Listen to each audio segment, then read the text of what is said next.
Hi, yes, thanks for taking my call. Please excuse me, I'm holding my 1-year-old son right now, so he'll probably chime in.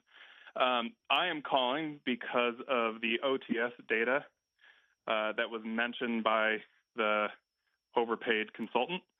And I called about this data a few weeks ago about how pedestrians were really the only outstanding data point in terms of these collisions and injuries. I know that Dan Brotman has repeatedly cited that data, so I'm glad that it was brought forward again by a highly paid consultant to make it clear that bike collisions are not our central focus in Glendale if we're going to really create a safer city. Investment, obviously, in traffic enforcement would help resolve this.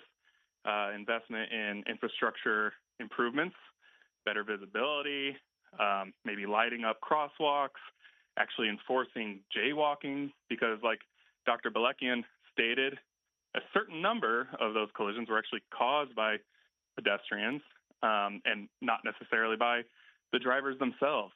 So please address the actual issue. I'm sure the prescription that Dan Brotman and Elena Satrian and Artie Kasakian will bring up will involve bike lanes, a comprehensive bike system here in Glendale.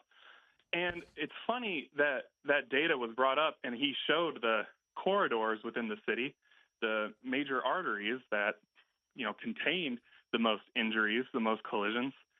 And La Crescenta Avenue was not on that. Why is that?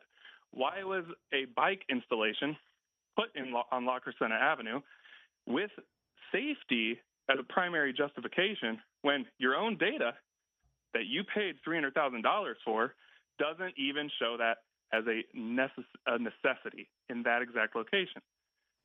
Again, I think there's an agenda at play. I think this is highly politicized. I think Dan Brotman does not, and others do not serve the community. They prioritize bike activists over the public.